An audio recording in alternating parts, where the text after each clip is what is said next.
Hey Israel Story listeners, it's Mishi. So as you know, we're in the middle of our new series, Signed, Sealed, Delivered, which is a deep dive into Megillat Ha'atzmaut. If you've been following the episodes, you'll know that each time we meet a different signatory of Israel's Declaration of Independence, through the recollections of their closest living relatives. We talk about the promise of the Declaration, the places in which we delivered on that promise, the places in which we exceeded our wildest dreams, and also about the places where we fell short.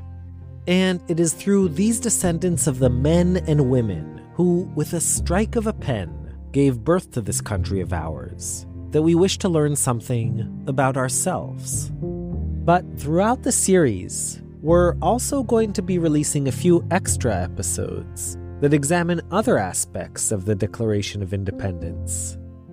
Now, there were a lot of firsts on that Friday afternoon in May 1948. After all, a new state came into existence. But one first, a first that is, as radio people, very dear to our hearts, was the broadcast itself. See, the Declaration of Independence was not only the birth of a state, it was also the birth of Israeli radio.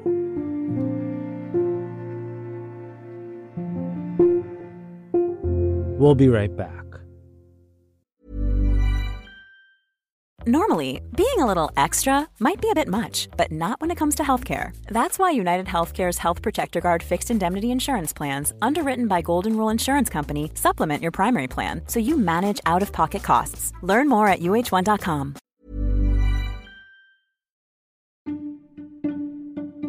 I know you care about the war in Israel right now, and you've been reading the headlines. Massacre in Gaza, genocide perpetrated by Hamas.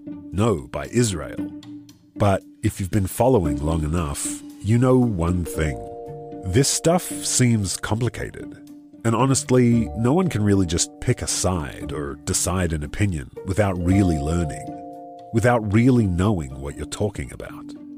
And that's why I wanted to tell you about this podcast. Check out Unpacking Israeli History, now in its 6th season. They have episodes with topics ranging from what is Hamas anyway, to whether Israel should ransom captured soldiers, and the history of Israel and its disengagement from Gaza in 2005. Unpacking Israeli History cuts through the noise and helps you understand Israel's present through understanding Israel's history. So, educate yourself. Learn the history behind the headlines. Find Unpacking Israeli History wherever you listen to your podcasts.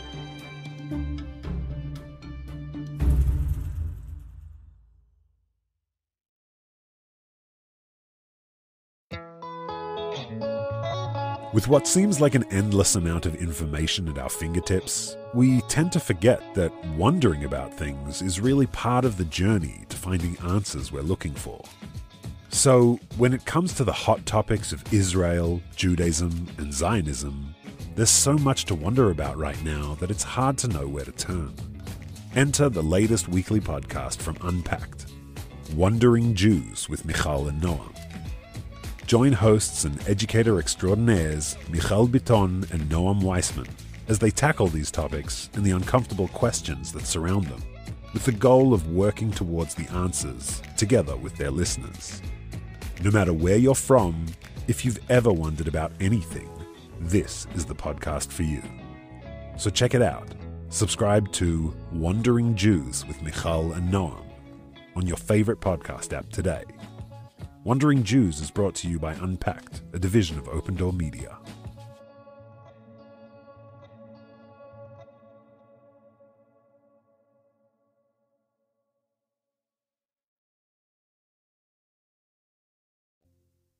Okay, we're back. The first broadcast of Voice of Israel, Israeli radio, was at 1 minute before 4 o'clock in the afternoon on May 14, 1948, just 1 minute before David Ben-Gurion began to declare the State of Israel. How did the radio begin? What did they say? The announcers, there were two announcers, they said, listen to Voice of Israel. האזינו לכל ישראל. האזינו לכל ישראל. And the two announcers were at the same place where the ceremony of the Declaration of State of Israel was held. This was in Museum of Tel Aviv. Izi Man, a veteran Voice of Israel broadcaster and the country's chief radio historian, is describing what would have normally been the highlight of any broadcasting career. But reality, it turns out, was a bit less glamorous. They were sitting in the toilet cabins of the museum because there was not enough place for them to sit. That's right. The live declaration of the State of Israel brought to you from the bathroom. It was a very small hall. Only the signatories of the State of Israel and the rabbi that was there and a few other people were in the main hall.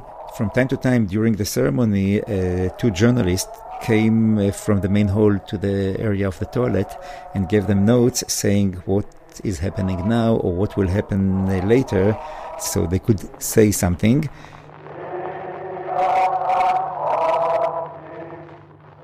Everything about the ceremony and the broadcast was last minute. That night, at midnight, the British mandate over Palestine was scheduled to end. It was a Friday afternoon, and it was held very secretly because they were afraid that if people know where it would happen, Egyptian airplanes would come and bomb the place. A small team of radio engineers had been working around the clock to get this live broadcast up and running. They took from the main studios of Voice of Jerusalem, the former radio station of the British mandate. Each time they took some technical equipment with them. In one case, they took it in a convoy that went from Jerusalem to Tel Aviv. And one woman pretended that she was pregnant. And under her dress, she hid some pieces of equipment. And in Tel Aviv, they gathered all these pieces together to build a kind of transmitter. They finished all the installations, luckily, half an hour before.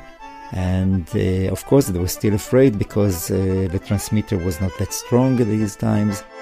So as Ben Gurion read the declaration,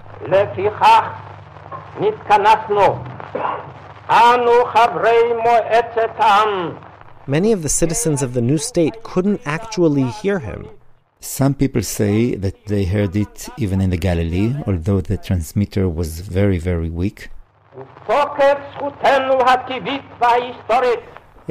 Some people said that in Jerusalem they couldn't hear it, but still people heard about it. I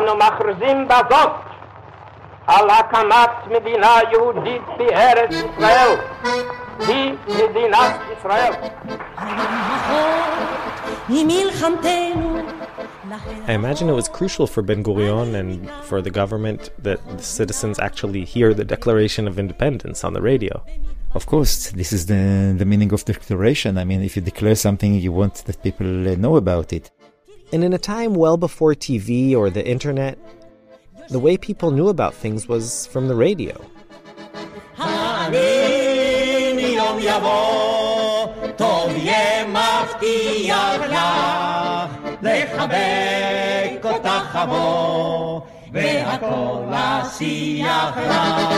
The radio in these times was really a piece of furniture in the middle of the living room.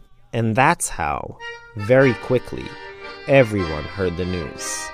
The rumor began to spread somehow, and of course everybody spoke about it. People were dancing.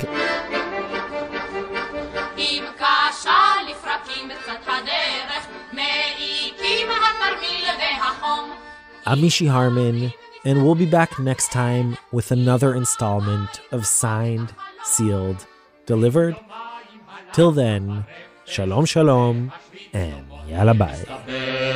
ובגלל קצת עצוב על הנפש, היא הבת צחקה אל אחר, לא נורא להתגבר, עוד הכל יסתדר, לא נורא להתגבר, עוד נגיע לחוף הזוהר.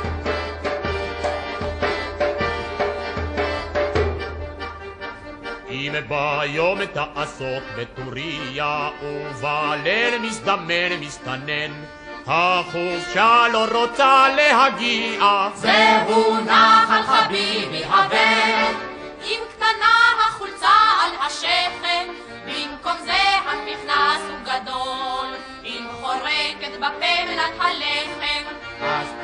שאכלת קצת חול. לא נורא, נתגבר, עוד הכל יסתדר. לא נורא, נתגבר, עוד נגיע לחוף הסוהר.